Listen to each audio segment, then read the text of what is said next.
Tokolasy tompoko vavy arabaina hatrany ny voaka malagasy rehetra fa ny miarabana aloha ny tenako izay atao hoe Mesia mpanjaka tsaratsara.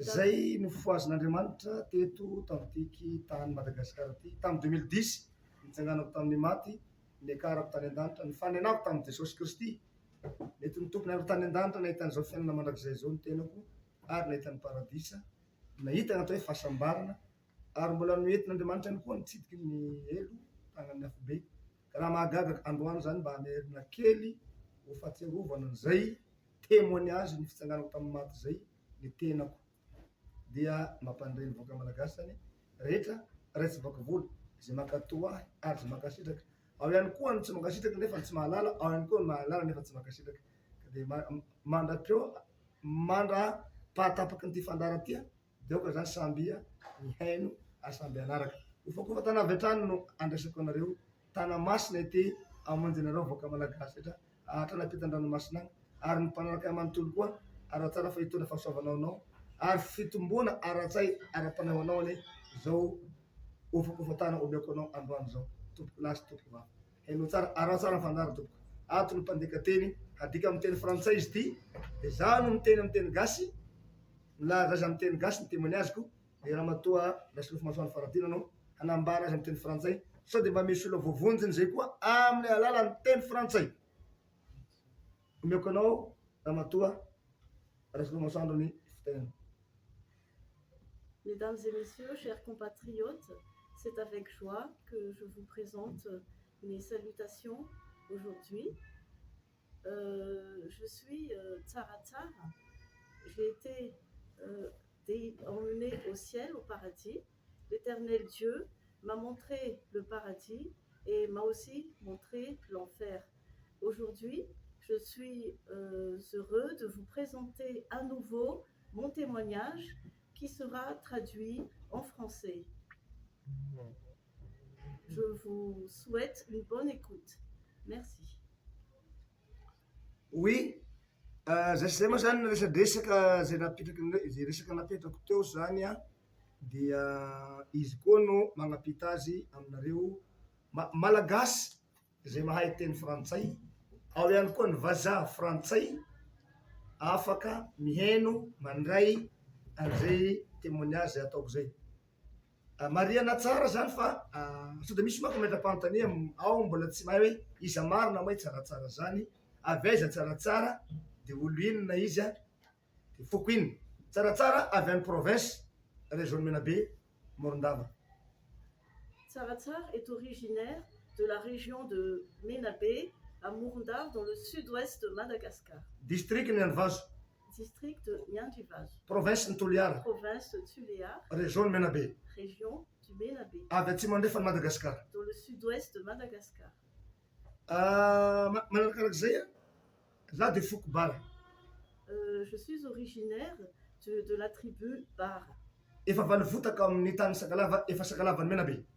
Et j'ai vécu très très longtemps dans la région du Menabe. Je suis Sakalava. Dia nisy fotoana anankiray tamin'ny 2010 za mbola aperiny halatromby satria ny kolotsaina bara dia kolotsaina amin'ny resaka halatromby. Mais en 2010, ma vie fut transformée. Je précise que dans notre culture bar, nous avons été entraînés à voler des ébus. Donc, j'ai été habituée à ça et j'ai été même un dahal, c'est-à-dire un voleur de zébus. C'était mon métier dans notre culture. Tanora 16 ans zaho jusqu'à 17 ans dia efa nampianarina ny ray aman-dreny formation mampianatromby. Ma formation a commencé à l'âge de 16-17 ans par mes parents, mon père entre autres. 36 ans zaho nihona tamin'i Jesosy Kristy Et anatin'ny halatromby. à l'âge de 36 ans, lorsque j'étais encore dahal, c'est là que le Seigneur Jésus, c'est là que j'ai rencontré le Seigneur Jésus. J'avais 36 ans, en 2010. Dia nisy fotoana zaho nifanena nidina teto ambony tany Jesosy Kristy izy no nitondra teny anarany tamiko zay vao nifantatroko izy fiasy nafantatra Jesosy satria zay tsy foko olona mpivavaka fa foko olona tsy mivavaka. Jésus-Christ lui-même est descendu du haut des cieux sur la terre pour se présenter à moi. Je ne le connaissais pas parce que nous n'avons pas été éduqués nous n'avons pas été éduqués chrétiennement. C'est-à-dire que je n'ai jamais lu la Bible, je ne connaissais pas Jésus, mais c'est lui qui s'est présenté à moi et c'est comme ça que j'ai connu que c'était Jésus en personne qui était venu vers moi. Niteny tamiko izy hoe zaho ozy fantatrao ve ozy zaho tsy fantatroko anao aho, zaho ozy ny Jesosy Kristy zanak'Andriamanitra velona tonga anao fitety ambony tany fa niasa tety aho de nimaty nofatsina teo ambony hazo fivelitany Kalvari de niara tany an-danitra nipetraka atanako van'Andriamanitra sy toa de nidina avy agny de Andriamanitra raiko nahiraka ahy angalaky ianao fa ianao ny voatendry amin'ny zanaky malagasy rehetra ary manerana zao tontolo zao. Le Seigneur Jésus m'a posé la question, est-ce que tu me connais? Je lui ai dit, non, je ne te connais pas. Et il s'est présenté en disant, je suis le Seigneur Jésus, le Fils du Dieu Tout-Puissant. Mon Père m'a envoyé pour te chercher, car il a une mission à te faire dans les cieux, et je dois te prendre. Je ne le connaissais pas, et parce que j'étais encore Dahal et je ne connaissais pas du tout ce que c'est que la vie chrétienne. Niteny tamiko izy hoe ajanona ozy niala trombonao fa andao anao ovako ho ataoko pasteur ary ataoko apôstôly mpitory filazantsara amin'ny olombelo rehetra any Madagasikara fa hoentina any an-danitra anao ka hovonoina aloha zay vao averina. Il m'a demandé instamment de quitter mon métier de Dahal et de le suivre au paradis parce que Jésus et Dieu le Père ont l'intention de le transformer en pasteur, en prédicateur.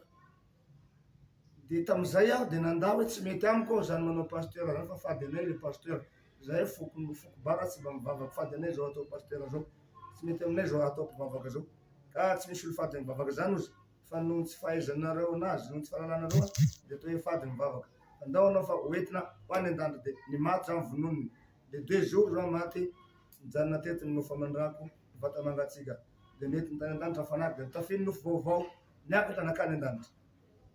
J'ai beau refuser en disant que c'est un porte-malheur pour nous de la tribu Bar de prier Jésus, mais il m'a forcé. Il m'a dit, il faut que je t'emmène vers mon Père. Alors, je lui ai demandé, est-ce que je dois mourir?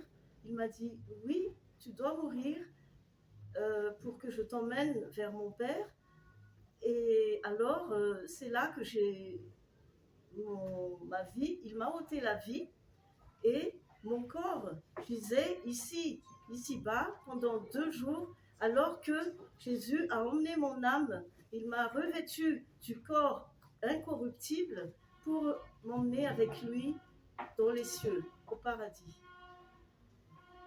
De nimaty zaho de nitonga tany an-danitra aho de napetraky ny teo ambony seza fiandrian'Andriamanitra. Lorsque je suis arrivée au paradis, il m'a fait asseoir sur le trône de Dieu. De naniakarina nakany an-danitra niakatra amin'ny tohatra escalier tsy misy arofanina. Nous avons traversé les cieux, l'étendue des cieux, à l'aide d'un escalier qui brillait d'une lumière étincelante, mais il n'y avait pas de rampe. Un escalier qui n'avait pas de rampe. Nous avons traversé les cieux par ces escaliers-là. De niakatra nay de tonga tany nandalo tamin'ny terrain Jerusalema vaovao aho de niditra amin'ny lapan'ny fizarana de tao aho tonga de navatana de napetraky ny ambony seza fiandrianana fihinanana Jesosy. Nous avons traversé Jérusalem. Ensuite, nous étions arrivés devant le tribunal de Dieu qui se trouve au paradis. Et c'est là qu'il m'a fait asseoir sur son trône garni d'or. De gaga ny mpitsara tao an-danitra loholo le 20 tao le mpitsara be rehefa napetraky ny Jesosy nivatana teo amin'ny seza fiandrianany aho de gaga ny mpitsara de nametra-panontania tamin'i Jesosy nanao hoe Jesoa rehefa mpianatra tsara moa nanaovany azy ory mpampianatra tsara ô, iza marina io lehilahy io dia napetrakinao tamin'ny seza fiandriananao, zay mahasaro-piaro anao, ka iza io ozy. Dozy Jesosy nivaly tenin'i Jesosy tamin'ny mpitsara hoe efa sitraky ny raiko ozy no hanome azy ny fanjakana, fa izy ny voatenin'Andriamanitra, voatenin'i Jehovah ray, hapetraka amin'ny seza fiandrian'Andriamanitra io, mba hatateraka an'ilay voasoratra ao anatin'ny Baiboly, Apocalypse 3:21. Les juges qui se trouvaient dans la salle du tribunal étaient étonnés de me voir assis sur le trône de Jésus.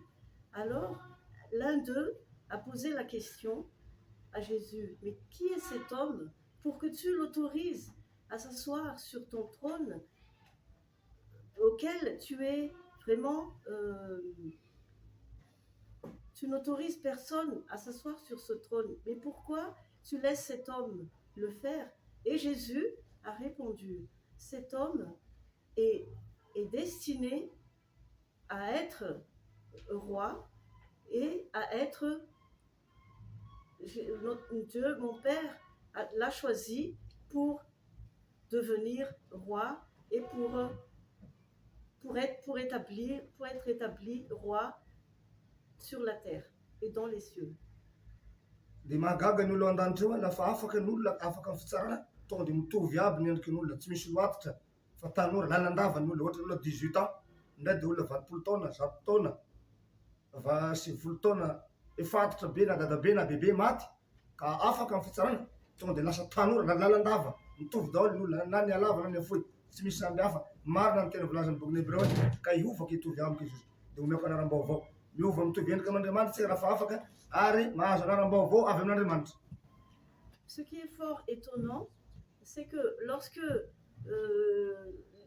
lorsqu'une personne ou des personnes héritent le paradis, ils ont été jugés, leurs œuvres étaient bonnes selon Jésus, alors ils entrent dans le paradis, ils sont transformés, qu'ils soient vieillards, jeunes ou enfants, tout le monde se ressemble de visage physiquement, mais aussi tout le monde a le même âge. Qu'un vieillard meurt et hérite le paradis, il redevient jeune comme s'il avait 18 ans. Et qu'un bébé meurt et hérite le paradis, il redevient comme une personne qui a comme un jeune de 18 ans. C'est ça qui est vraiment étonnant. Tsy mihinan-kanina ny olo nefa voky aziny, tsy mamboly nefa mihina eo aziny, ary ny rivotra iainana manitra be, zay no mahatonga azy hoe tanànana manitra, tanànan'ny tompo manitra, tanànan'ny Jehovah manitra, tanànan'Andriamanitra, manitra ny rivotra iainana. On n'a pas besoin de travailler, on ne mange pas, mais on est tout de suite nourri de la vie céleste. Et l'odeur sent très bon au paradis. C'est pourquoi on dit en malgache le paradis est mant, ça veut dire ils sont bons, une très bonne odeur. Ary mendro rakofandreo lamba lova soa zao agnarany, lova soa, lova tsirota. Voninahitr'i Jehovah agnarany, voninahitr'Andriamanitra. Ceux qui se trouvent au paradis sont vêtus de la gloire céleste. Et en malgache, on l'appelle Louvasu. Ça se traduit malheureusement pas vraiment en français, mais c'est la gloire céleste.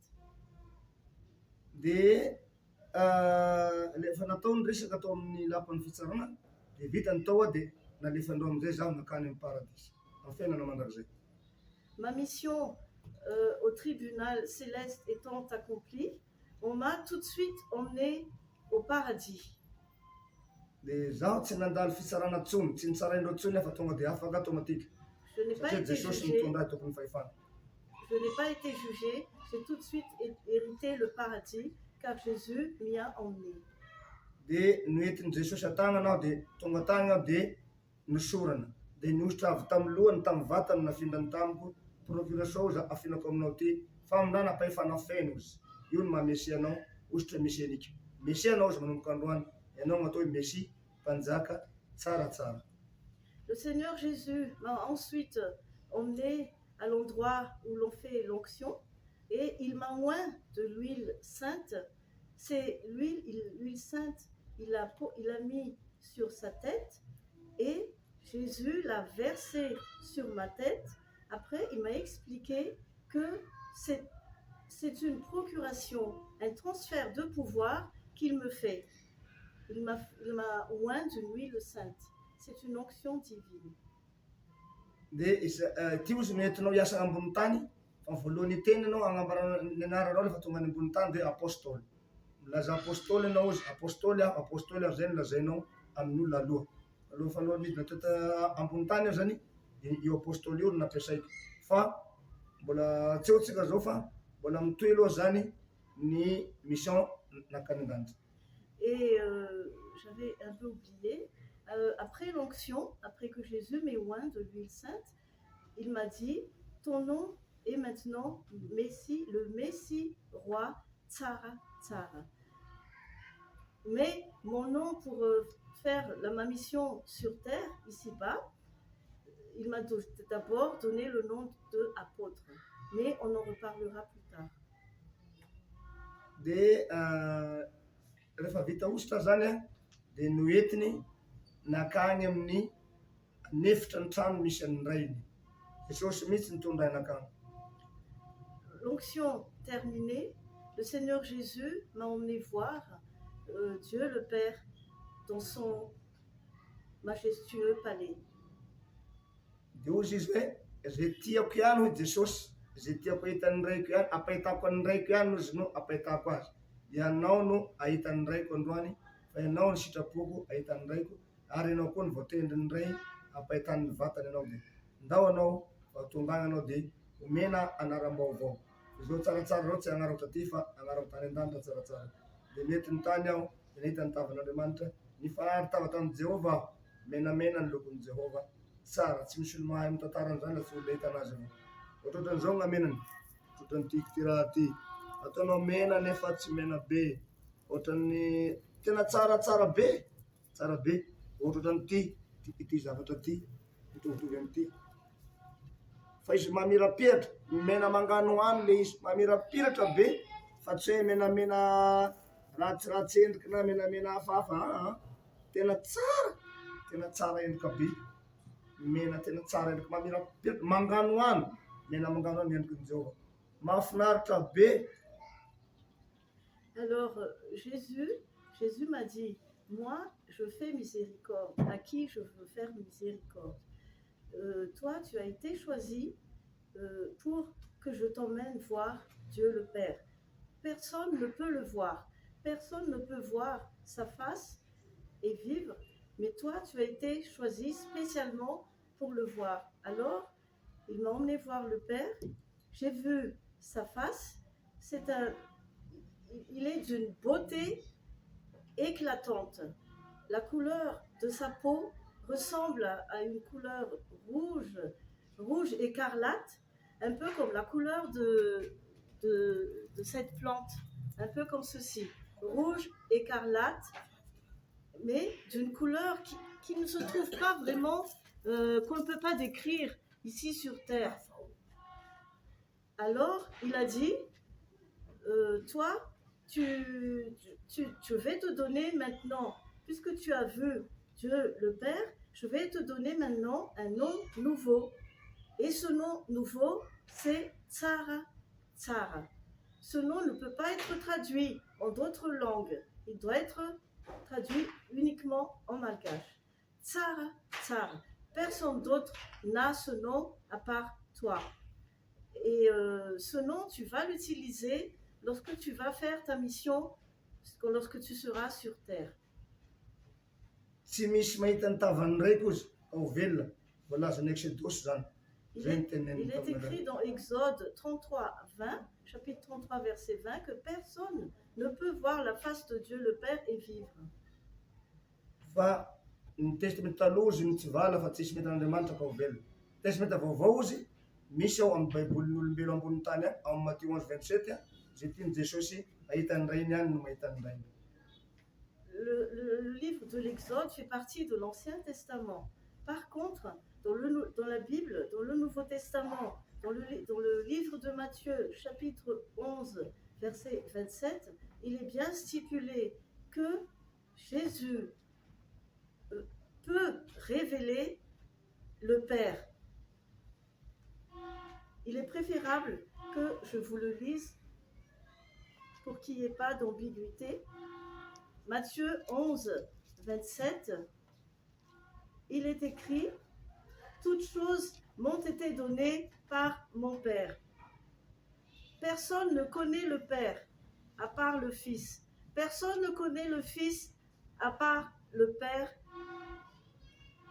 et celui à qui le Fils veut le révéler. Et celui à qui le Fils veut révéler le Père, c'est moi, tsara tsara. » Dia zay ozy gn'antony mba hatateraka an'ilay voasoratra dia nampimbako amin'izao lalana zao ianao ka tsisy olona voatendry hanao an'izay ozy hampanaovinay an'izay ary nomenay an'izay fahefana zay nisitraky ny fonay aty an-danitra, nisitraky ny fon'i Jehovah ray sy Jesosy Kristy zanak'Andriamanitra velona dia anao zay voafidy amin'ny foko misy anao ary aty amin'ny côté province misy anao dia anao no voatendry homena an'ity fahefana lehibe sy mission ngeza be hoentina hanavotana ny Madagasikara. Il est de notre volonté divine que tu sois établi roi et sauveur de la nation malgache. Car Dieu t'a choisi dans la tribu où tu étais, dans ta contrée, dans la province du Ménabé. C'est Dieu qui t'a choisi et il t'a établi pour être roi et pour être sauveur du pays malgache et de tout le peuple malgache. Personne d'autre ne peut le faire à part toi. Dia rehefa vita zany ny resaka tamin'izay dia mietiny amin'izay zaho tonga dia nametrany fanontania aloha aho, mino va ianao izy fa misy marina Andriamanitra va tsy mino? Dia mino aho fa misy tokoa izy io. Dia io gn'ataony nindraiko io, zaho Jesosy io nindraiko tao anatiny ohatrany hoe boakala be vitre fitaratra, ohatrany fitaratra mangano ano, ohatrany vato kristal miendrika toy ny ranomasina ny paoziny tao anatiny tao. Ilay olona ngeza be sady tsara endrika be, io ozy Jehovah tompony maro, Andriamanitra namorona zao tontolo zao, namorona ny tany sy ny lanitra, io izy ozy. Ianao ihany no navela ahita azy ka sambatra ozy ny firenena misy anao fa misy olona niona tamin'ny tavan'Andriamanitra ka zay nahita ny ray ozy dia nahita ny zanaka, zay nahita ny zanaka nahita ny ray, ka ny ray sy ny zanaka dia ray ihany, ka anao sy ny ray dia ray ihany manomboka amin'izao. Anao ozy ataoko ataonay ho Andriamanitra ho an'ny Malagasy, zay ny teniny taminaka, tahaka nanaovanay koa any Mosesy natao Andriamanitra ho an'ny Israely Mosesy, ary natao Andriamanitra ho an'ny Farao, anavitra zanak'Israely tao am-pelantanan'ny Farao, nandevozin'ny Farao tany Egyptianina, tany amin'ny tanin'ny Egyptianina agnaty efajato taona. Fa mijaly loatra mivoaka malagasy ozy efa tonga ty amiko ny taren'ny malagasy dia ianao no nalaina atao fitaovana anavitra malagasy hanatanteraka ny voasoratra araka ny lalany mbandro Mosesy. Zay ny teny tamiko rehefa nahita ny ray aho, nahita ny fanatava tamiko ny ray dia nitsiky tamiko ny ray, nitsiky tamiko Jehovah dia hoy Jesosy hoe sambatra anao fa nitsiky taminao ny ray. Jésus m'a posé la question, est-ce que tu crois au Père maintenant? Et j'ai répondu, oui, je crois qu'il existe. Et tu crois en Jésus? Oui, je crois qu'il existe. Maintenant que tu as vu le Père, je précise que je ne l'ai pas vu face à face directement, mais à travers une vitre en cristal, qui est très très épais. Je ne l'ai pas vu directement, mais la vitre était transparente, éclatante, ce qui fait que j'ai pu le voir, j'ai pu voir sa face et la couleur de sa peau. Lorsque j'ai vu le Père, il m'a souri. Et Jésus m'a dit, « Heureux sois-tu parce que le Père t'a souri. Tu es envoyé sur terre pour sauver les Malgaches, pour être un Dieu pour les Malgaches, comme je l'ai fait avec Moïse au temps de Pharaon, lorsque Dieu a voulu sauver les Égyptiens de l'esclavage de Pharaon, du roi Pharaon. À l'époque, Moïse a été destiné pour être Dieu pour les Israéliens, Dieu pour Pharaon, pour sauver les pharaons. C'est ainsi, de la même façon que toi, Tsar, tu seras aussi Dieu pour les Malgaches. Heureuse la nation qui a Tsar Tsar comme l'Éternel. Dia rehefa vita zay misy anankiray zay dia noentin'i Jesosy amizay aho nakany amin'ny toerana tena mahafinaritra be zay ary mamirapiratra be agny ny atao hoe paradisa ary amin'ny toerana mahatretrika efa mahatretrika ozy tsy fahasambara ntsony fa mahatretrika tsy paradisa ntsony fa efa mahatretrika tany amin'ny mahatretrika ao no sorana. Parti de là, Jésus m'a emmené dans un autre endroit. C'est toujours au paradis, mais c'est un endroit qui est encore plus beau, plus merveilleux. C'est là où demeure la félicité céleste. C'est là où Jésus m'a emmené et c'est là où il m'a oint. Dia tany aho tamin'ny toeran'io ihany aho ro nametahandreo nametahan'i Jesosy ny anaran'ny rainy. Ny anaran'ny raiko izy no apetrako aminao ary hosoatako eo aminao anaran'ny raiko. Raha zay ozy ao anatin'ny baiboly zay amin'ny apokalypsy milaza an'izay. Et de là même, Jésus m'a transféré le nom de son Père. Il m'a dit, je vais te donner le nom de mon Père, tu vas hériter du nom de mon Père, comme il est écrit dans le livre de l'Apocalypse, chapitre 3, verset 12, il est écrit, je vais écrire sur toi, j'écrirai sur lui le nom de mon Dieu. Et c'est ce que je vais faire pour toi. Dia nisoratany teo amin'ny tratrako ny anaran'ny rainy. Dia nisoratany teo amin'ny tratrako koa ny anaran'ny Jehova Jehova ozy tompo tsara ny anarany io. Zay mahavinavy ny mpianatry ny Jesosy miteny hoe rehefa mpianatra tsara ao matsin'i Jesosy dia Jesosy namaly hoe nahoana nataonareo hoe tsara tsy izao ny tsara fa ny raiky zany an-danitra ka izay ke ny anaran'i Jehova i tsara. Zay mahatonga azy amin'ny Genesis ny teny hoe hitandriamanitra fa tsara izany, hitandriamanitra fa tsara tamin'ny famoronana hitany fa tsara izany, hitany fa tsara izany. Zay zany nahavy an'io ka tsara ny anaran'i Jehova. Jehova tompo tsara, Jesosy mpiandry tsara. Dia tamin'ny alalan'ny tombo-kase no nanoratana an'io anarana io teo ambony tratrako teto napetaka tamin'ny alalan'ny tombo-kase. Tanteraka ny soratra olo fa amin'ny tombo-kase fitin'Andriamanitra hipetraka aminao dia iseho ny zava-miafin'Andriamanitra fa ianao nomena ny anaran'Andriamanitra.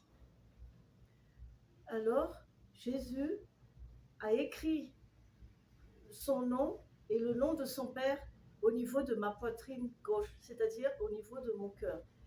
Il a écrit à l'aide d'un sceau. Ce nom a été scellé sur ma poitrine à l'aide d'un sceau et c'est écrit Tsara Tsara, ce qui veut dire Tsara ny ambony dia tsara ny tambany. Tsar en haut. Et c'est à préciser que le nom Tsar doit être toujours écrit en majuscule et non en minuscule. Alors le Tsar, le premier Tsar veut dire que Dieu est bon. Lorsque Dieu, le Créateur, a créé le ciel et la terre, a créé les hommes, a créé les animaux, il a dit, Dieu a trouvé cela bon. Dieu a vu que cela est bon. Donc, notre Père Céleste est bon. Le Seigneur Jésus aussi a qualifié son Père bon.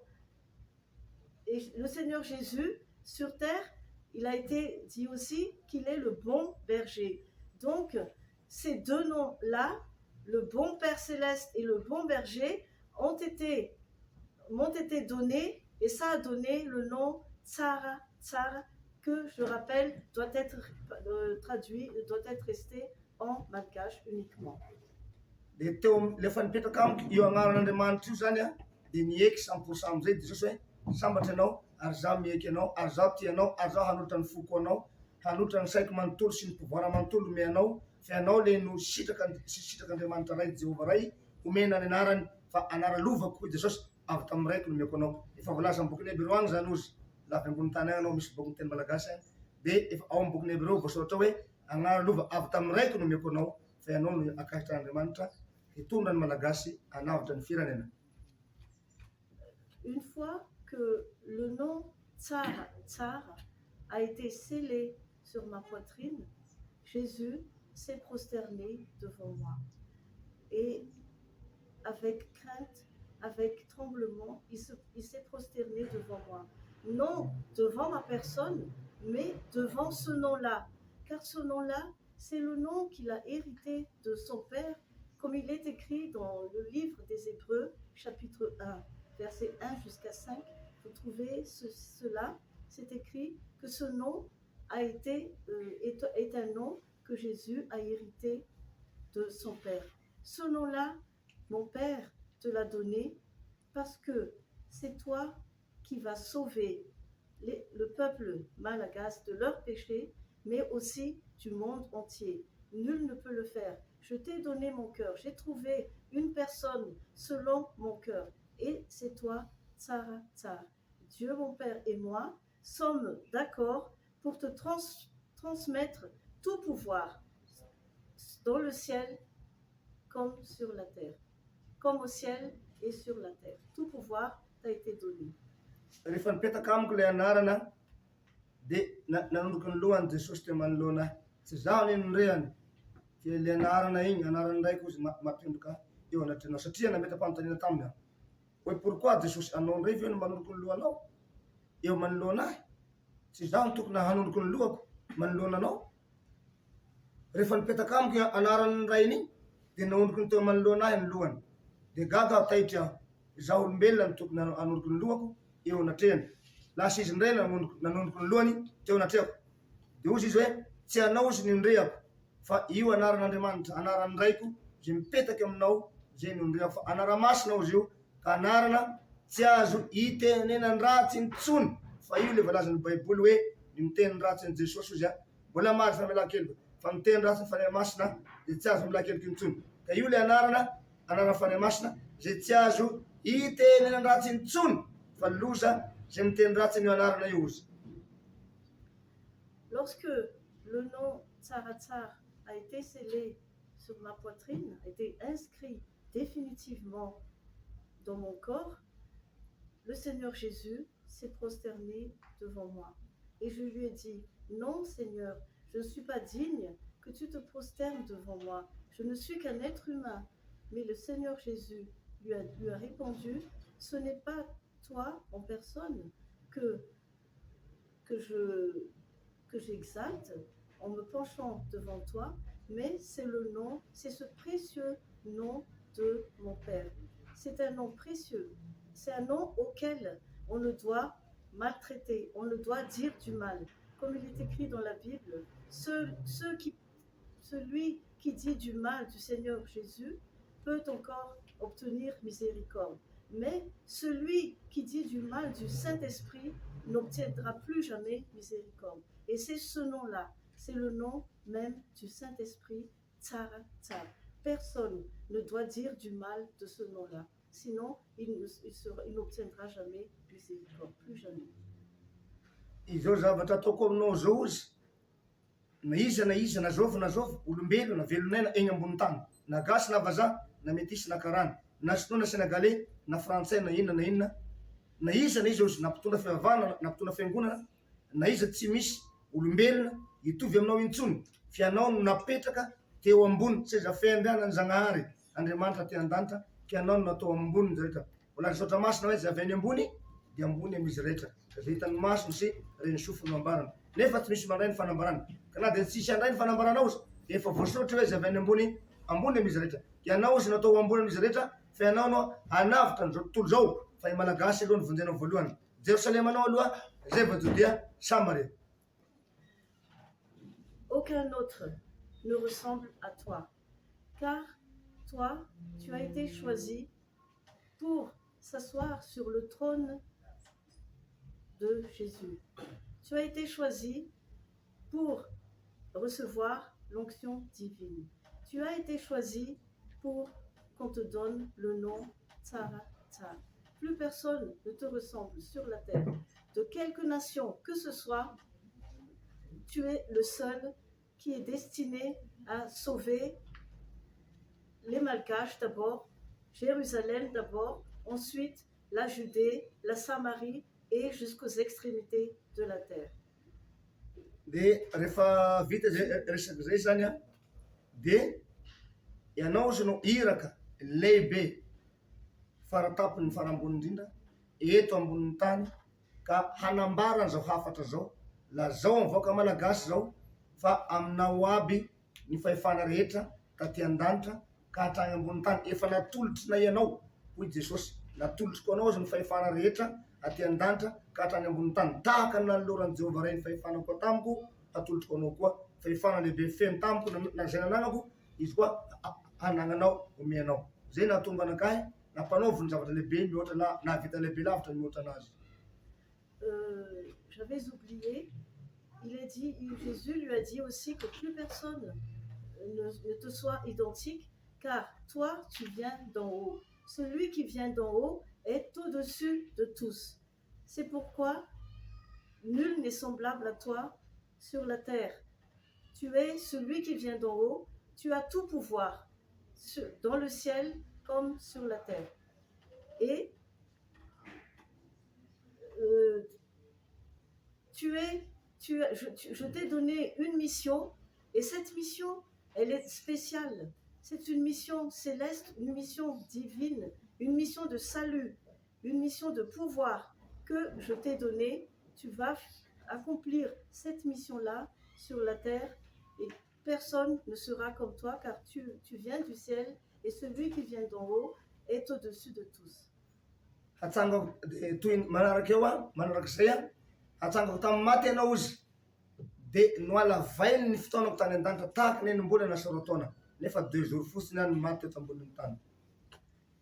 J'ai été ressuscité des morts. La période pendant laquelle je suis restée dans le ciel, au paradis, c'était comme 2 ans et demi, alors que mon corps, en réalité, gisait ici-bas, sur terre, pendant 2 jours seulement.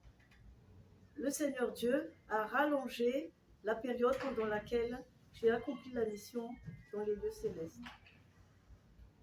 De rehefa vita aby zay mission zay zany tao amin'ny paradisa tao amin'ny Jerusalema vaovao satria ny Jerusalema vaovao aty voalohany zay vao makao amin'ny lapan'ny fitsarana zay vao miditra makany amin'ny paradisa zay vao mivoaka ary amin'ny mahatretrika agny le misy an'le atao hoe lamba lova soa ary loko maitso mahatonga ny lamba firakotrako igny lafa lamba masinako igny zany lafa zaho mitoro filazantsara akana manjana de igny no anaovako igny i lamba masina baiko avy any an-danitra misy kitana feno milahatra amin'ny tanany igny milahatra amin'ny kitana avy ato de misy kitana anankiray fahazavana lehibe mipetraka eto amin'ny handriko de ao anatin'le kitana misy mariky nazy fijalian'i Kristy lakora zany misy antony aby zany regny fa tsy azavaina loatra anatsika nefa lava loatra fa ny fotoana mandeha. Alors, ma mission a commencé donc par la Nouvelle Jérusalem, ensuite par le tribunal céleste et au paradis, et pour finir au paradis où se trouve la félicité céleste, le bonheur suprême. C'est là-bas où l'on est vêtu de la gloire céleste qu'on appelle par l'Uvasua. C'est la couleur de ce Luvasu est d'une couleur verte, comme mon uniforme, si je peux appeler ça. J'ai un uniforme ici sur terre, vous l'avez déjà sans doute vu. Ma tunique est d'une couleur verte, comme la couleur du Luvasu au paradis. Et sur les manches de ma tunique se trouvent des étoiles. Il y a des étoiles de chaque côté, du côté gauche, du bras gauche et aussi du bras droit. Il y a des étoiles. Et je porte un tiare blanc et au milieu du tiare, il y a aussi une étoile, l'étoile brillante. Et au centre de l'étoile, il y a la croix verte, ce qui représente le salut. C'est Dieu qui m'a commandé comment je dois m'habiller sur terre lorsque je dois faire ma mission. Vita zay de noetindreo amizao nakany amin'ny elo noetin'i Jesosy nakany amin'ny elo satria Jesosy ny tompony fahefana ao an-danitra ao de tompony fahefana mihitsy ny tondrahy ary zay no nahazoaka lala ny ao anaty amin'ireny. Après cela, Jésus qui possède tout pouvoir dans le ciel, il m'a emmené voir l'enfer. Il a tout pouvoir, c'est pour cela aussi qu'il m'a autorisé à voir son Père. Alors Jésus m'a emmené voir l'enfer. De tonga tao amin'ny elo aho de nahita ny fijalian'olona may ny olona dorona amin'ny afo de maty de avy eo velona ndray may de maty de velomina ndray maty velona zay foana ny agnan'olona ao de mikikika way maiaho nanenina tsy nivavaka nanenina tsy nibebaka zay foana agny misy fikotrea nify ary agny misy ny fanenenana. La vie en enfer est insupportable. C'est d'une souffrance épouvantable. Les gens sont brûlés dans la géhenne, dans le feu dévorant. Ils ont brûlé. Après quoi? Après être brûlés, ils meurent. Après être morts, ils revivent, ils reviennent à la vie. Et c'est toujours comme ça. Ils meurent, ils reviennent à la vie. Ils meurent, ils reviennent à la vie. Et ils souffrent tellement que leurs cris sont vraiment insupportables. Ils souffrent, des cris de souffrance. Et ça dure éternellement, cette souffrance-là. Et les gens pleurent, et ils déplorent leur vie sur terre. Ils se disent, ah, j'aurais dû prier. Pourquoi je n'ai pas prié? Pourquoi je n'ai pas accepté Jésus comme mon sauveur, comme mon Seigneur sur la terre? Pourquoi? Mais il est trop tard. Zay zany tantara ny vavolombeloko momba ny paradisa sy ny akarako tany an-danitra ary nitsanganako tamin'ny maty ary nandehanako nitsidy nakany amin'ny elo ary niverenako taty ambonin'ny tany. Zay tantara zay. Misy fanomezam-pahasoavana isan-karazany nomeny ahy manasitrany marary napelatra ny jamba nampalady ny marenina nampiteny ny mona nampitsangana ny maty 20 olo maty natsangako teto ambonin'ny tany zay. Ny mona tsy voisan-tsony, ny jamba fa maromaro, ny marenina fa maro, ny clémain natsanga tamin'ny asako tamin'ny dinako tambony tany tamin'ny 2010 nanomboka 2010 ny asako teto ambony tany 2011 2012 13 nakaty ary tao an-danitra aby nanomezany fanomezam-pahazavay mitena amin'ny teny tsy fantatra amin'ny fitenin'ny lanitra ary manoratra amin'ny fitenin'ny lanitra sady mahay manoratra amin'ny fitenin'ny lanitra aho no mahay mandika azy mahay dikany amin'ny dikany fiteny gasy ary mahay miteny amin'ny fitenin'ny lanitra. Reto zao ny soratriko reto amin'ny fitenin'ny lanitra reo aby izy reo nefa na iza sarosaritra amin'olombelona malagasy na olona tapaizana ohatry n'inona aza tsy ahay mamaky an'io mihitsy izy na inona ny fahaizany na diplôma inona no anagnany na vazaha aza na vazaha zay tompon'ny fahaizana tompon'ny fahalalana tompon'ny rehetrarehetra tsy mahalala ny dikany soratriko ary tsy mahay mamaky an'io fa zaho ihany ro mahay mamaky an'io zaho ihany ro mahalala ny dikan'io soratriko de miteny io la za mamaky azy miteny io sady mahay miteny aho no manoratry de avadiky amin'ny teny gasy ny zavatra tenenina amin'ny fiteny lanitra avadiky amin'ny teny gasy ohatra hoe iteny fohy kely fosiny aho ilaizy gagne-pain volisy na teny mariaka gely sazy nekeny valsozivana toany ndabe ny saze heny marezana la seconde rose matok klesy matina maya janes fol dorono inesben gelestari feltrok adigane masezi kalerma wanzerni fenzerstes klozegina kerpatano wala manatsizina yaka. Ary zay teny tsotro zay zao avadiky amin'ny teny gasy de hoe iresadresaka atsika amin'tiky mivantana aty de hoe apita amin'ny olona zay mba tokony afaky heny nasizy hen vesezy nasizy hen vesezy ny dikan'izay hoe na iza raha afaky miheno de afaky hepitano zao resaky zao nasizy hen vesezy gedany manjiasy dikany gedany ohatra hoe olona miheny afaky miheny enjasy na vavy na lahy slazy maika ny slazy maika dikan'izany hoe na olona mpinamana na olona tsy mpinamana na olona tsy mifankahazo na olona tsy mifankalala de afaka agnapitanao an'le resaka izao fidona vavolombeloko zao karaha olona roa ohatra hoe hoazavaiko amin'ny fiteny gasy aby reto teny soratako reto lava loatra ka zay ngamba de fa fatapatatrinao ihany ahoana marina ary midikany reto de mitadiava olona renao any Frantsa agny na any États-Unis na any Dubai na any Israely reo harabo reo na hebreo reo ampamakio azy ty raha ohatra ka hoe hainy sarotra be satria tsy teny natao hiteny hebreo ty ary tsy fiteny natao hoe fiteny frantsay fa fiteny hafa be fiteny avy any an-danitra fiteny lanitra ka ny fiteny lanitra tsy hain'olona ny mandikan'izany. Betsaka no miteny am-piangonana any bribra baba fotsiny fa tsy hainy le dikany tsy fantany. Do izy Paoly apôstôly hoe tsy tsara no miteny tsy fantatra ao am-piangonana. Be dia be na dia 200 isa ozy, aleo ozy maminany ao am-piangonana mba hampandroso ny fiangonana. Toy izay ny teny miteny tsy fantatra ao am-piangonana 200 nefa tsisy mahafantatra. Ka ny maminany 5 na 4 na 2 mba fantatr'olo hampandroso zay. Fa ny teny miteny tsy fantatra na dia 200 tsisy fampandrosona amin'ny fiangonana nefa fampandrosona ho an'ny tenany. Ka tsy ampiasako an'ity mahatonga tsy mampiasa ny fitenin'ny lanitra ho an'ny tenako zany, lasa ohatrany hoe ny tenako ihany no fampandrosoiko. Handroso ay koa ma zaho zao nefa tany an-danitra vao nidina mbo handroso ay koa.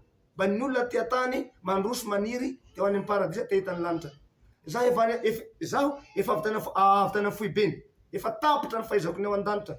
Enim-bolana sy 2 taona aho nitezana tao an-danitra. Tao aby nianatra baiboly, tao nianatra namaky teny, tany an-danitra nianatra nitondra fiara eo. Za nga mahay an'izao mitondra tomobily zany taloha.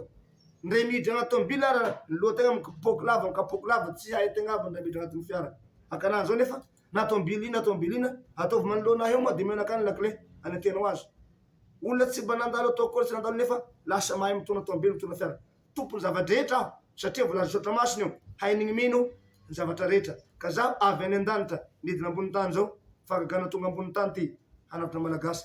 Riavako malala zay zavatra teny nambarako teo aby zay ary nadika amin'ny teny frantsay zay engany eky mba ho tonga saina antsika hieritreritra fa goavana ny fanomezam-pahasoavana men'ny tompo ahy.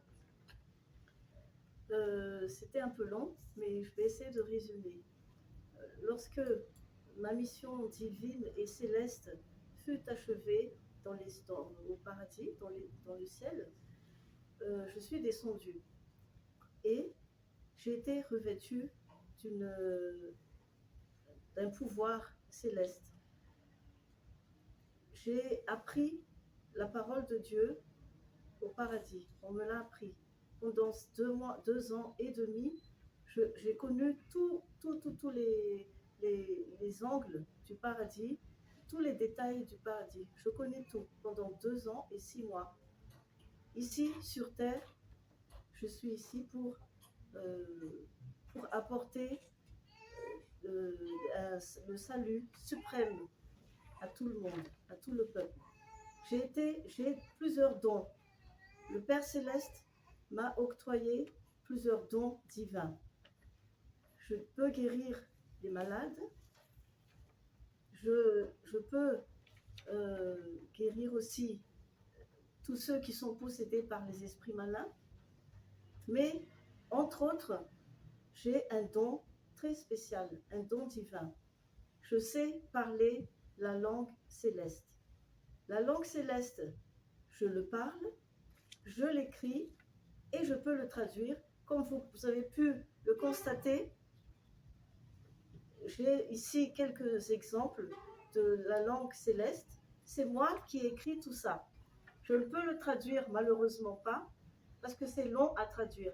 Mais j'ai dit tout à l'heure qu'en langue céleste, que tous ceux qui écoutent ce témoignage sont des gens qui ont de la chance de m'avoir écouté. C'est à cela que j'ai dit tout à l'heure, lorsque j'ai parlé avec la langue céleste, en résumé, parce que ça a été long, et la traduction donc, c'est que Tsar Tsar seul peut traduire, aucune autre personne ne peut faire ce qu'il fait, traduire, écrire et parler en même temps. Ce n'est pas possible. Quelque diplôme qu'il ait, ou de quelle origine qu'il soit européen, qu'il soit américain, qu'il soit africain, quel qu'il soit, personne sur terre n'ait ce pouvoir-là et n'ait ce don-là, à part Tsar Tsar. Ia, manarakarak'izay efa madivadiva iafara ny fotoanantsika satria ny fotoana manapetrany. Raha lava loatra koa izy manjary tsy azon'olona ny vetiny zay tokony ho raisiny. Ka soa zany ambarako amin'ireo vahoaka malagasy na ny vazaha na frantsay na anglisy na italiana na japonais na chinois na amerikanina na zay karazam-bazaha rehetra indrindra fa nareo afrikanina zay tia vavaka reo a mba tokony nareo zany mba ho tonga saina tsara am'izao teny fanazavana androany zao. Je ne vais pas trop m'attarder sur mon témoignage. Je pense que ce qui a été dit a suffi pour que vous compreniez la mission de Tsaratsar ici-bas. Je suis venue ici pour une mission spéciale. J'attire votre attention, vous tous qui suivez ce témoignage, où que vous soyez en France, en Italie, en Afrique, surtout vous, Africains, mes chers amis africains qui aimaient prier et qui connaissaient Dieu, je vous exhorte à regarder de près Tsaratsar, car je suis venue ici pour vous, pour une mission spéciale pour vous sauver. Je suis le Dieu suprême même fait chair. Oligae asteginal boltarno. Las men vrasti da ulas in mal faratena miak. Ken sas gela corantina manvano. Las bana tina mercado. Sindader di ganona. Hinawana fis na petek. Simal venisas na kelwaras na madri. Eduasta edrika pator ma. Slas kentarni lesanina vnanon. Wan disiganton. Klasikini von snon. Las brena das waldis. Ke vrasti rena gon martels. Flesi gon marianaka. Fenzasia. Stanigantina. E panetretena ny safanako eto androany. Noho ny amin'ny etaetany reto havako, fianakaviako, reto androany no iresahako somary lavalava amin'ny fiteny lanitra. Fa zaho ampandritena lehibe. Fa na iza ka ilazy iteny tsy fantatra na iteny lanitra manoloana ahy tonga de haiko avy hatrany ny teny tsy fantatra avy amin'Andriamanitra. Haiko ny teny tsy fantatra tsy avy amin'Andriamanitra fa ny teniteny ianarana fotsiny, lela avadibadika fotsiny, tsisy gado teny, tsisy matoa teny, tsisy lohateny, tsisy farateny, tsisy point, tsisy virgule. Fa priparipa foana avao fa tsy matotra hoe aiza ny gadony hoe sany ganoti pani esina flèche de gano paronoa helazina kenda mien voatsesina koblasti veno turana edmai yaka flekasono honis ganmeria e ganmeria tondbay yaka tsy misy gadony le fiteny tsy fantatrinasana fa tsy mba ohatran'izany ny filazana azy fa papaninona de pipipipaninona fa za ma zany a tsy de tiako loatra manambanimbany namako na manesoeso satria ny feno tsy mba mikobana za tompony ka ny tompony tsy mba miadevitra mipisandoka ny tsy tompony. Betsaka ny milaza manao hoe avy any an-danitra, betsaka ny milaza mahay miteny tsy fantatra fa tsy fantany zay ataony ka ataona fa samby eo hotsarainy tantara. Hita eo amin'ny farany metana azy ny tena izy ny tena vrai. Andriamanitra mahay manavaka ny tena vrai. Hoavahany ny vasiny tsy parifary fa avelany iaraka aniry eo aloha ny vasiny tsy parifary. Maniry eto a Madagasikara ny vasiny tsy parifary zao. Ka zay milaza zay hoe mpaminany sandoka, zay milaza zay hoe tsy izy tsy manino, milaza zay ilaza fa tadidio ny tenin'Andriamanitra manao hoe loza ho an'izay manao ny tsara ho ratsy ary loza ho an'izay manao ny ratsy ho tsara. Mbola misy tenin'Andriamanitra koa manao hoe koa izany aoka ivavahany tsaratsara fanahy rehetra amin'ny andro entananao tonga izy ty. Ary misy tenin'Andriamanitra koa mbola manampy an'izay manao hoe toa mpamitaka izy nefa marina ihany. Ao anatin'ny verset anatin'ny baiboly aby misy an'izany. Ho tapatsika ny teny fa kely sisa anao veloma rehefa hatreo ho apetrako ny numero telefony. Ampitsikitsikina no hanapahako azy rehefa hatreo. So de ho gaga ny mpanaraka ny mpijery to tsy mitsiky zany lehilahy avy any an-danitra zany. Andriamanitra tsy raha mitsiky fa tsika olombelona no mitsiky. Anao nga mahita Jehovah nitsiky tambony tany. Sa anao na hainao any Jakoba nitsiky tamiko i Jehovah. Na hainao me Paoly apôstôly nitsiky tamiko i Jehovah. Vai Jesosy tsy nitsiky tamin'ny Paoly Jesosy. Vatany vao nifanena Jesosy ny Paoly tonga pa niakarabo Paoly tora maty mihitsy. Nitsanga tamin'ny maty ny Paoly. Galatiana 1:1 milaza an'izany. Nitsanganan'ny Paoly tamin'ny maty zany. Ataonao nitsika aminao nga Andriamanitra zao fa zany hoe be fitiava izy fony madio tsara izy dia niendriky ny tavany no mitsika aminao manendrika miramirana izy ka zaho tonga aty Andriamanitra zanaka mitsikitsika aminareo dia fahasoavana omeko anareo fa magnaraha tsara mba minoa fa zay mino ahy dia sambatra zay nahita dia nahitan'i Jesosy sambatra zay kasiny tanako fizy natao hoe olo masony avondrina. Alors, je vais bientôt achever mon témoignage. En toute humilité, j'ai parlé ici en langue céleste. Je ne le fais pas souvent, mais c'est à la demande de ma famille ici présente. C'est par leur instance que j'ai accepté de parler en langue céleste un peu plus longuement. J'ai le don, le suprême don de discerner tous les parlers en langue. Ceux qui parlent devant moi, je les reconnais tout de suite, les faux du vrai. Le parler en langue, la langue céleste, se parle avec des intonations. Il y a une phrase, un point, virgule, et il y a des accents, des intonations. Ce n'est pas comme vous l'entendez souvent, pri, pri, pri, pra, pra, pra, sans fin. Ce n'est pas comme ça, le vrai parler en langue céleste. Moi, je le reconnais et je peux le discerner tout de suite, le vrai du faux. J'aimerais vous dire aussi, vous qui suivez ce témoignage, j'aimerais vous dire que le Seigneur Dieu seul peut discerner le vrai prophète du faux prophète. Nous verrons ça, nous allons moissonner ce que nous semons à la fin. Dieu connaît ce qui est vrai et il connaît aussi ce qui est faux. Et nous verrons ça à la fin. Je suis ici pour vous apporter le salut suprême venant de Dieu le Père. Tout à l'heure, lorsque je vais vous quitter, je vais sourire, parce que sinon vous allez dire pourquoi il ne sourit jamais, mais Dieu ne sourit pas, il sourit très très rarement. Lorsque Paul, sur le chemin de Damas, il était encore Saül, sur le chemin de Damas, le Seigneur Jésus ne l'a pas souri, mais tout de suite, lorsqu'il a vu le Seigneur Jésus dans une lumière éclatante, Paul est tombé à terre.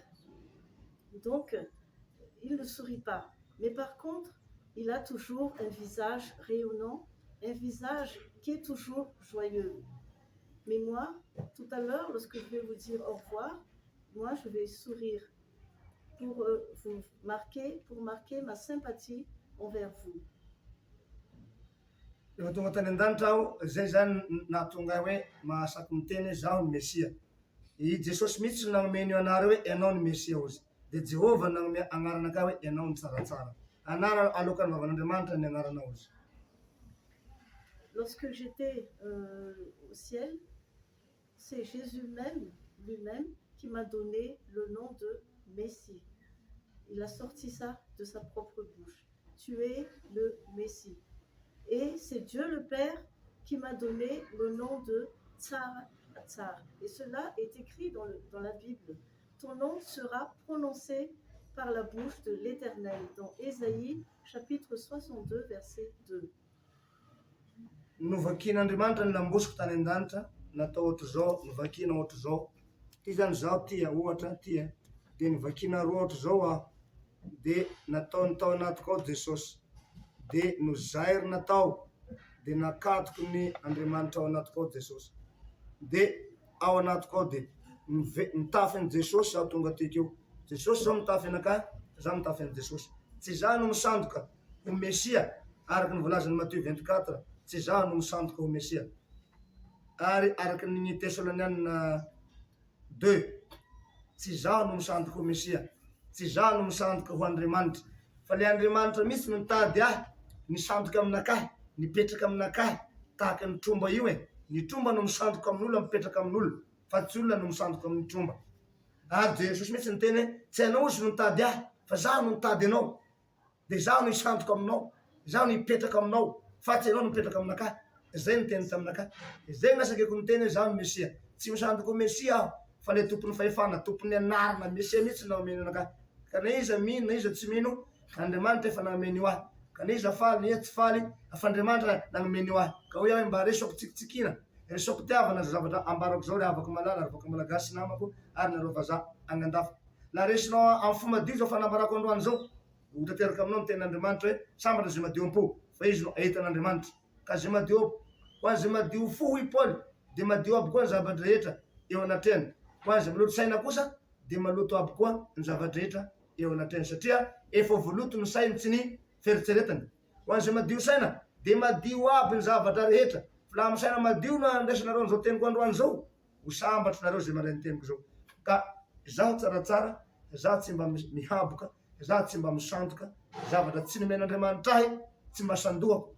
Zay mahatonga ny asako mandeha mizotra tsara, mandeha ara-dalàna tsara jusque zao. Na dia tsy mandeha rapide aza, tsy ohatran'ny vedety, fa mba mandeha misoko miadana tahaka ny afon'ny apomby, satria zaho tsy mana sponsor.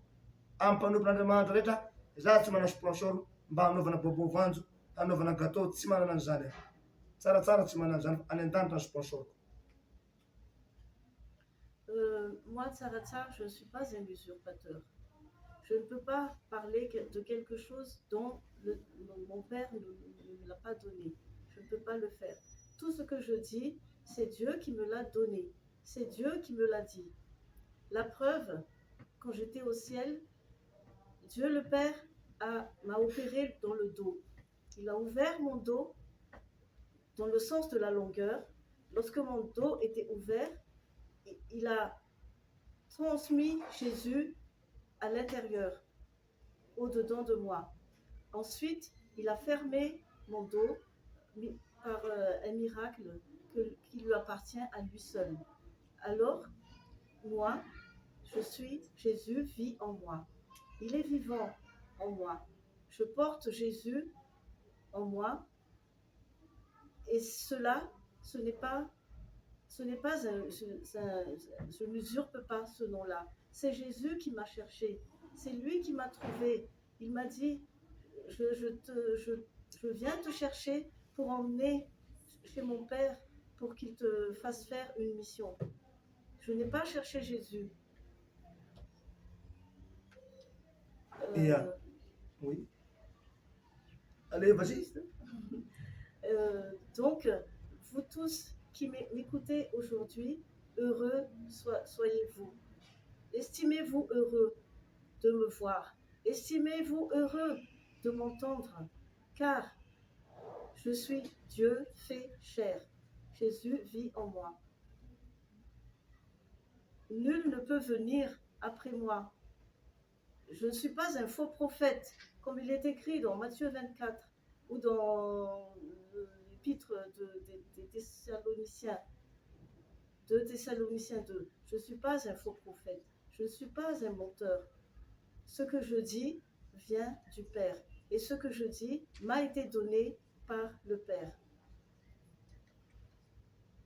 Zay ravana no sakafo panahy nambarako anareo androany, ka sao dia nge mba misy olona manam-pahendrena ihany ary sao dia mba misy olona mpaminany ihany eto Madagasikara na any ivelany, na vazaha mpaminany izy na malagasy mpaminany izy, na mipetraka ty Madagasikara izy na mipetraka any ivelany izy, dia raha vao maheno an'izao fanambarana zao a, dia mba aoka mba hi-comprendre am'izay fa ny zavatra nataon'Andriamanitra tsy fantatr'olombelona. Ny fihevitra koa izy Andriamanitra tsy mahafevitrareo, ary ny lalako tsy malanareo. Efa misy olona voatr'Andriamanitra eto an-tany, eto Madagasikara, le Mesia malagasy, itiky izy nareo Israelianareo, mpaminany any maminany azy hoe lasa malagasy Mesia, lasa malagasy de saosy. Tino izy, zano izy, je suis moi, ampanetretena zany. Tsy hoe je suis loatra fa ambarako tsara, ka zaho tsy hoe tompony zavadrehetra, fa ny raiko ny tompony zavadrehetra, fa ny raiko zay nagniraka ahy, na metraky fahefana amiko, tompony zavadrehetra. Safe zany zaho koa tompony zavadrehetra, ka mpamonjy aho, tsy ny malagasy ihany no nataoko hovonjena, fa manerana zao tontolo zao. Misy famonjena, karazana famonjena, zay tsy fantatr'olo raisina, tsy hitany nafatany, fa zaho mahafantatra azy, satria izy mitondra ato anatiko. Nareo koa mahafantatra azy zay manana fanahy masina, zay manam-pahendrena, ka sao dia mba misy olo manjary avao amin'ny tany ity, ka mba handinika raha bevata be tonga eto zao famonjea lehibe fahasoava lehibe ho an'ny vahoaka malagasy rehetra ary ho an'ny vahoaka zanabazary rehetra manerana zao tontolo zao ka da mitodia ary mihenoa ary mba manontania ary mba mihetsoa fa hafa maro ny olona misandosandoka anakahy ty maromaro mba tegnanao apôstôly fa izaho natao hoe apôstôly tsaratsara le messi tsaratsara roi de tsaratsara Jehovah ray nagnome agnarako hoe tsaratsara Jesosy nagnome hoe mesia fa ny apôstôly nomeny ankapobeny hoentina miasa ty ambony tany mba hamantaran'ny olo fa hoe zany gn'avin'Andriamanitra zay koa nataon'i Jesosy tamin'ny voalohany apôstôly izy raha vakitsika zany da ao tean'Andriamanitra aby zany lazantegna apôstôly izy olom-boositra izy mpisorona lehibe izy ka ny andro ty somary rehefa ny lera moa fa lasa ihany efa maromaro zay teniny nambarambarako anareo zay ka engany nareo ka sambia handray anjara amizao asan'Andriamanitra zay nalatsak'Andriamanitra ety ambony tany zao mba samby handray anjara atsika zao ho an'izay manatsaina sy manapagnahy manetana aho vonjeo ary apio gn'asan'Andriamanitra fa laha tsy miasa ny vatanao mba miasa koa ny momba ny zay azonao atao hoy Jesosy hoe andao anaraka ahy ka amidio ny fanagnanareo hoeto ny vola Jesosy niteny an'izay andao anaraka ahy nareo izy de avidio ny tranonao hoeto ny vola vidiny zany hoeto anaraka ahy fa izaho tsaratsara zaho tsy mbola nangataky vola aminareo hoe ity afa tonga ambony tany mesy tsaratsara ka meonareo vola aho menareo fanampiana aho tsy mbola nihaninareo namoaka an'izany ny vavako teto ambony tany ty fa ho an'ny olona zay malalatsaina kosa malala-tanana ka manana eritreritra mba tanohana tagnapo gn'asan'Andriamanitra io tsaratsara apio fa zaho koa hanampy anao koa amy hidiranao any am-paradisa satria nareo olombelo mbola tsy mahalala lala ambanareo hoe na de miteny Andriamanitra hoe Jesosy ny lalana sy fahamarina ary fiaina mandrakizay de zao mbola misy lala tsy ahafahanao magnaraka ny Jesosy satria Jesosy de niteny hoe zay milaza manao hoe ty ahy aoka izy tandrona ny didiko zay nandidiko azy anao ve mahatandrona ny didy folon'Andriamanitra nareo olombelo Andriamanitra ary mbola niteny koa izy raha vao diso amin'ny zavatra ray aloha nareo izy de diso amin'izy rehetra hainareo dikan'izany mbola niteny koa izy mitandremo izy nareo fa misy fepetra ny lanitra misy fitsipoka ny lanitra tsy barabaraina ny lanitra tsy baranaina ny lanitra tsy diradiranao pona agny anao tsy miasa n'Andriamanitra manao hidran-danitra tsy midragna anao ozy ny tompo hoe Jesosy niteny hoe za maniraka anareo ko mandehana anareo ko mitoriny filazantsara amin'ny olombelo rehetra maneran-tany atao mpianatra ny firenena rehetra anao mbola tsy nitory teny anao mbo tsy nandeha anao mbo tsy niasa nefa niasa vitanao nitsarananao ao an-danitra ao volazan'ny baiboly manao hoe hisasatra am'izay sasarany ny olona fa niasa ny nompo manaraka azy mba ino zany gn'asa vitanao hanarahany nefa gn'asanao anao ao amin'ny lapan'ny hitsaranao horeraky eo anao hofatiatoka anao ka noho izany lafa tsy asa ny vatategnanao tsy andeha tsy hitory anao apio ny mpanopandriamanitra amy tenao azy fa arakaraky gn'afafonao no jinjainao mamafy soa anao ijinjany soa ka zay nataonareo amiregny hoy Jesosy de nataonareo amiko sahady ny valosoany ka raha misy manome rano misaoro izy ho lehibe ny valopiteny any an-danitra ka hoy aho hoe ty tsaratsara angalanenina aminareo tsy ho mangatabola aminao ampoandroko gn'anakahy ary ampanomenakahy ny mpiniko rehetra maneran'ny tany fa nefa raha manala-tagna anao ka fantatrao tsy fiasanao anao tsy mitory tenin'Andriamanitra anao tsy manao apôstôly anao tsy voatendry mandeha fa eo avao aya batovy koa ny teknika fa ny fahaiza mandamina nentina miady meko anao zay ry afaka malala na gasy na vazaha koa malala tsara mieritsereta fa tonga ny famonjena ety ambony tany angalanenina amy tany ny Andriamanitra zay ny teniko aminareo fa anome numéro koa de veloma mandram-piona indray numéro sisa aminao ngamba ny teny farany zay teniko zay raha mbola hitena Alors voilà, Dieu est venu sur terre pour vous sauver. Une dernière chance, une grâce pour vous, peuple malagasy, et pour vous, peuple du monde entier. Tournez-vous vers Tsara Tsara. Ce nom est un nom divin. C'est un nom qui sauve. Tournez-vous vers moi. Je suis là pour vous garantir le paradis. Je possède en moi la clé du paradis. Je suis là pour vous le donner. Je suis pas là non plus pour quémander de l'argent. Même si je suis pauvre, je n'ai pas de sponsor pour faire la mission que mon père m'a donnée. Mais c'est à vous de réfléchir. Regardez ce que j'ai fait. Voyez par mes œuvres, tout mon arbre porte du bon fruit. Voyez si tout ce que j'ai fait depuis 2010 jusqu'à maintenant fait partie de bonnes œuvres. Et tournez-vous vers Tsaratsar. Regardez-moi comme étant votre sauveur et ne me méprisez pas. Moi, je vous garantis le paradis. Chacun sera jugé selon ses œuvres sur terre. Celui qui moissonne, qui sème peu, moissonnera peu. Celui qui sème beaucoup, moissonnera beaucoup. Je vous demande de réfléchir à cette déclaration-là. Pour terminer, je vais vous donner mon numéro de téléphone pour que vous puissiez entrer en contact avec moi. Amarina ny fotoana ry zaho. Alohan'ny amarina ny fotoana isa rahantsika eto dia tadidio ary aparitao ty teny ty. Aparitao na amin'ny FB, na amin'ny Facebook, na amin'ny aina aman-jery rehetra fa izaho nanao ny boky ny sonia ny boky ny fanekena tany an-danitra.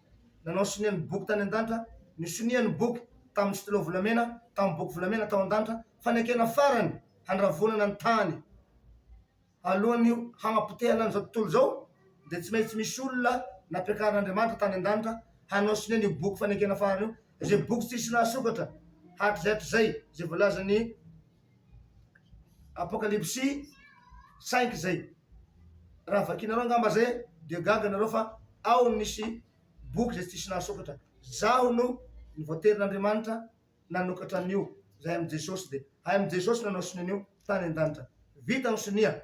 Nidina tembota ity ny lehilahin'Andriamanitra ny anjely lehibe faratapony zay atao hoe Jesosy ihany fa miafina ao amin'ny vatan'olo. Jesosy tonga ty hanavitra antsika. Ka laha nareo mbola hiandry azy amin'ny rahalanitra raha afaka malala dia andraso izy. Tsy manino fa andraso izy fa zay nomeny baibolinareo anareo ary zay nomeny Andriamanitra anareo nampiambeniny amin'ny rahalanitra anareo. Fa raha vakinareo ngamba ny tenin'Andriamanitra ao amin'ny boky ambony ao amin'ny voalazan'ny tenin'Andriamanitra hoe handeha hoy Jesosy ka tsy ho hitanareo intsony aho. Ao zay. Ao n'izy nilazany hoe ka tsy hitanareo intsony aho. Matoy izy ny teny tsy hitanareo intsony aho. Tsy hita intsony ny dikan'izany. Ka hoy aho hoe hiany azy amin'ny rahalanitra dia miandrasa tsy manino. Fa izahay mahalala fa tonga izy ao amin'ny tsaratsara, zay tsy miany azy amin'ny rahalanitra intsony. Fa efa tonga izy ty. Zaho nanao sonia ny boky tany an-danitra.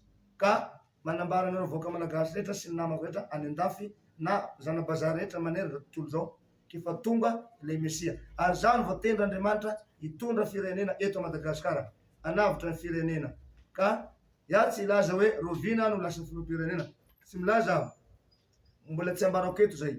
Fa ny raiko no hanambara an'izay amin'ny sofina rehetra, amintsika rehetra maneran'ny tany. Fa zaho tsy maintsy ho tonga amin'ny fotoana zay fanirian'ny raiko ary ny teny fikasan'ny raiko tamiko ary ny teny nambaran'ny ahy tany an-danitra dia hoe atao fitaovana anao hidina ambony tany ho atao solotenan'i Kristy ary Kristy velona ianao fa ianao no atao hitondra ny fanjakan'Andriamanitra eny ambony tany. Fa malagasy aloha no vonjena voalohany ho atao ho filohan'ny malagasy ianao hitondra firenena eo Madagasikara. Ka tsy ho tafavoaka ozy firenena malagasy io tsy avitra intsony io raha tsy ianao no mitsangana ary ianao no tafapetraka amin'io toerana hitondra ny filoha io firenena malagasy io zay voavitra Madagasikara.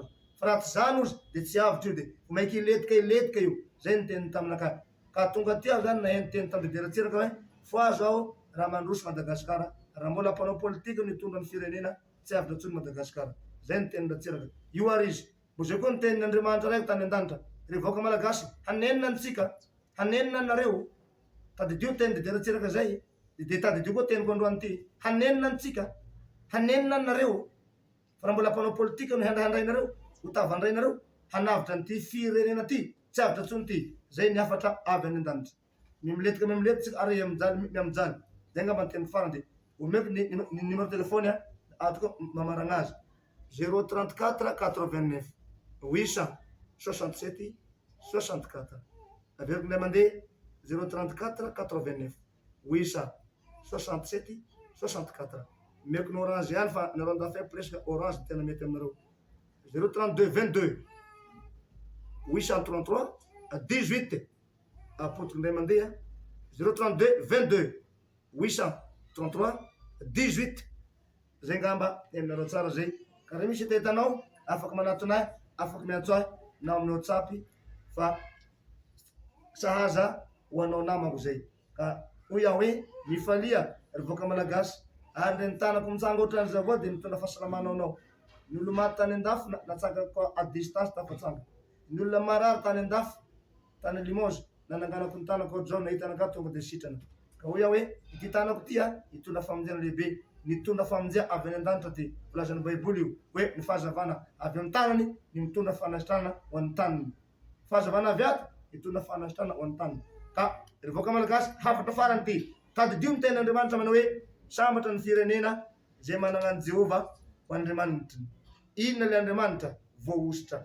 Ia gn'olo mbo ositra teto? Jesosy. Ia koa gn'olo mbo ositra faharoa? Tsaratsara. Tsisy olona voositra Andriamanitra eto ambony tany latsolo roa ihany. Izaho sy Jesosy ihany. Ary zaho sy Jesosy ihany no latsan'ny voromailala lehibe rehefa natao batisa tao tampon-doha. Jesosy ny latsan'ny voromailala tagna Jordany. Zaho tsaratsara ny latsan'ny voromailala avy any an-danitra tao amin'ny renirano mahajilo miandro vazo. Tompoko lasy tompoko vavy fankasitrahana fankatelemana ho anareo zay afaka nanaraka nandany fotoana ny haino an'izao fanazavana fanambarana lehibe nezinezina latsaky eto ambony tany zao. Ka engane hitondra famonjena ho an'ny tanitsika manerana zao tontolo zao ny fahatongavan'ny Mesia ety ambony tany. Mba tsy tahakan'i Jona ka nandà ny ragna tany Ninive ka nahariana tany ranomasina tadidio fa ny sambo nisy an'i Jona nilangilana saiko ho rendrika. Raha tsy fantatr'olo Jona rendrika ny sambo. Ka hoy ary voaka malagasy misy Jona amin'ny sambonareo mietseretanareo tsy hoe hariana koa amin'ny ranomasina. Zaho tsy hariana satria Jona no nahariana. Nagnariana Jona, Jona nandà niraka Andriamanitra fa zaho tsy mandà fa manaiky. Ekeo aho ino fotsiny aho dia ho sambatrinareo. Tsy ekeo forcé tsy hoe ino forcé mino ahy nareo rahabasoarabatsara. Tsy mino ahy nareo asanareo zay fa ny asany nitsarana azy. Hoy Jesosy tamin'ny androny mba mino ahy ary mba mino koa an'izay naniraka ahy. Fa zay mino ahy mino naniraka ahy. Fa zay mandà ahy ho dia soa mandà zay naniraka ahy. Ka zay mandà ahy handà ny Jehova ray. Fa zay manaiky ahy hanaiky an'i Kristy sy Andriamanitra ray. Matthieu 11:27 zaho ty zay teny zanaka anehonan'ny rainy. Rehareako eto ambony tany ary reharehan'ny mpinoko zay manaraka ahy. Samby nahita ny ray niaraka amiko aby ny mpinoko. Zay nahita ady nahita ny ray. Zaho ihany ny olona nahita ny tavan'ny ray tany an-danitra ka naverina ambony tany ka velona trapamonjena ny tafinofa mandà. Sambatra ny firenena zay misy ahy fa ny malagasy tsy mahalala ahy. Zay nahatonga ny Covid-19 tsy nandahitra firy teto Madagasikara. Ho an'izay manatsaina mieritseretan'izay sao dia mba misy olo manjary avao tamin'ity. Saotra malagasy sy ny namako rehetra. Saotra tompo aminao fitenena farany. Il y a une chose très importante que je dois vous dire. Comme il est écrit dans le livre de l'Apocalypse, chapitre 5, il y a un livre qui n'a jamais été ouvert. Un livre qui est scellé de 7 sceaux. Ce livre-là, le livre de la dernière alliance, a été ouvert en ma présence lorsque j'étais dans les cieux. Ce livre, je l'ai signé avec l'aide du Seigneur Jésus. Il m'a dit, tu es maintenant le roi des rois, le seigneur de seigneurs, parce que tu as le pouvoir, tu as été choisi pour faire la signature de ce livre et pour l'ouvrir devant tes yeux. Ce qui veut dire que la nation où je me trouve est une nation qui est vraiment bénie. J'attire votre attention, je vous exhorte à croire en moi, mais je ne vous force pas à croire en moi. Tsar et a tout pouvoir. Il a le pouvoir de sauver le monde entier. Il a le pouvoir de ressusciter des morts. Je vous montre également ma main. Je vous ai montré ma main tout à l'heure. Avec cette main-là, il y a une lumière éclatante qui sort de ma main. Elle peut guérir des malades à distance. J'ai déjà guéri une personne étant ici à Madagascar, j'ai guéri une personne qui était en France, à Limoges, à Marseille et à d'autres endroits grâce à ma main. Dans cette main-là, il y a un pouvoir divin. Je vous demande également de me voir, de me juger parmi les œuvres que j'ai faites, car chacun sera jugé selon ses œuvres. Je suis le roi, je suis désigné pour sauver Madagascar de cette épave. Je suis désigné et a été établi pour sauver Madagascar parce que Madagascar est vraiment tombé dans le gouffre de la pauvreté, dans le gouffre de la misère. Mais c'est moi qui suis désigné pour sauver Madagascar. Si vous attendez encore le Seigneur Jésus venir dans les nuées, vous attendez ça en vain. Car comme je vous l'ai dit, Jésus est déjà en moi. Il est ici, il est à Madagascar, il est partout avec moi. Il n'est plus dans les nuées. Vous ne l'attendez plus dans les nuées. Il est ici. Jésus est en moi et moi en Jésus. Celui qui m'a vu a vu le Père. Celui qui m'a vu a vu Jésus. Je suis le chemin, la vérité et la vie, et nul ne peut aller en Jésus si ce n'est par moi. Je vous demande vraiment de réfléchir à toute cette déclaration suprême que je vous ai faite aujourd'hui. Je vous demande attentivement de le suivre et de réfléchir. Ceux qui ont le cœur pur, seuls ceux qui ont le cœur pur peuvent voir l'Éternel. Ceux qui ont un cœur mauvais ne peuvent jamais voir l'Éternel dans sa gloire. Si vous avez un cœur pur, alors vous pouvez voir l'Éternel à travers Tsar Tsar. Je vous demande donc de purifier votre cœur. Je vous demande de suivre ce témoignage avec un cœur ouvert, un cœur intelligent qui peut discerner le vrai du faux, le bien du mal. Je vous demande de le faire. Le Covid-19 qui a sévi le monde entier, il a sévi aussi Madagascar, mais c'est grâce à ma présence ici qu'il n'y a pas eu beaucoup de morts parmi les Malgaches qui ont attrapé le virus du Covid-19.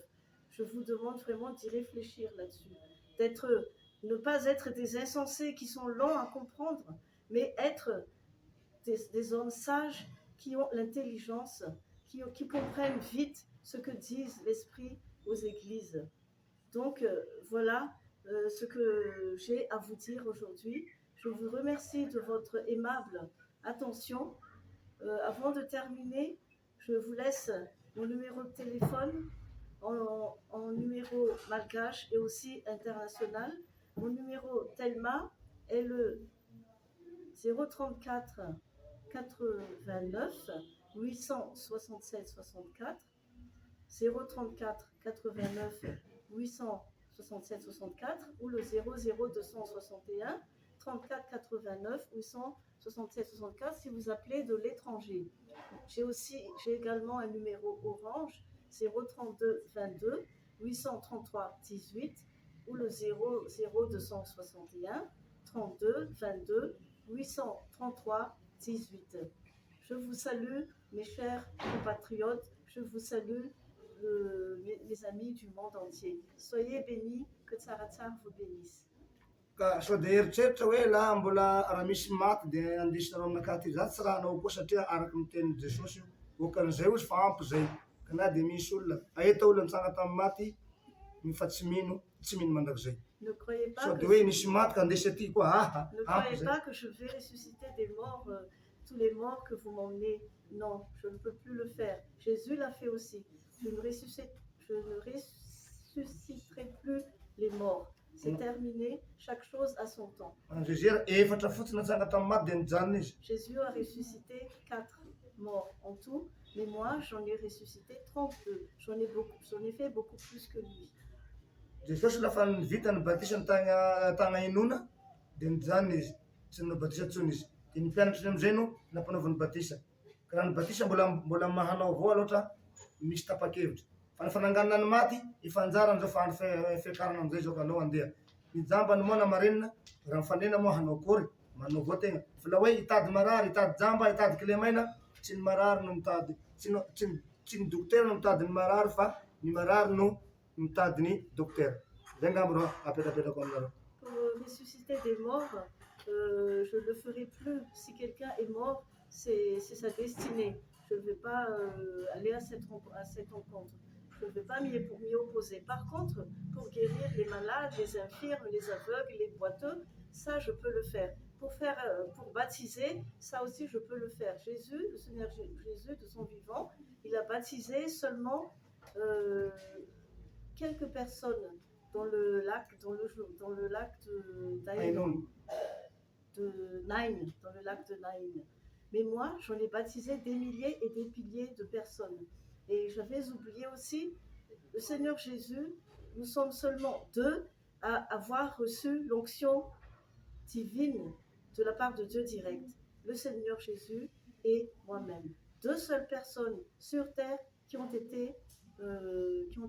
reçu l'onction de la part de Dieu. Et nous sommes uniquement deux à avoir vu et avoir reçu le Saint-Esprit qui a pris la forme d'une colombe descendue du ciel lors du baptême. Lorsqu'on m'a baptisé à Miandvaj, dans le lac de Mahadil, le ciel s'est ouvert et le Saint-Esprit en forme de colombe est descendu du ciel et s'est posé sur ma tête. Après, il est remonté, le ciel s'est refermé. Le Seigneur Jésus également, lorsqu'il s'est fait baptiser par Jean dans le lac du Jourdain, le Saint-Esprit est également descendu du ciel en prenant la forme d'une colombe. Nous ne sommes que deux à avoir reçu cela. Au revoir tout le monde. Au revoir. Merci Français. Au revoir. Thank you Soyez very much. bénis. Salut béni. Ciao. Che tsara tsara, vi benedica. Yes, good. Saluti a tutti, Good morning. tutti che sono in Italia, i nostri amici in Italia e nel tutto il mondo. Saluti a tutti, che tsara tsara ci benedica. Ciao. La prochaine. Thank you very much tout le monde. Tous.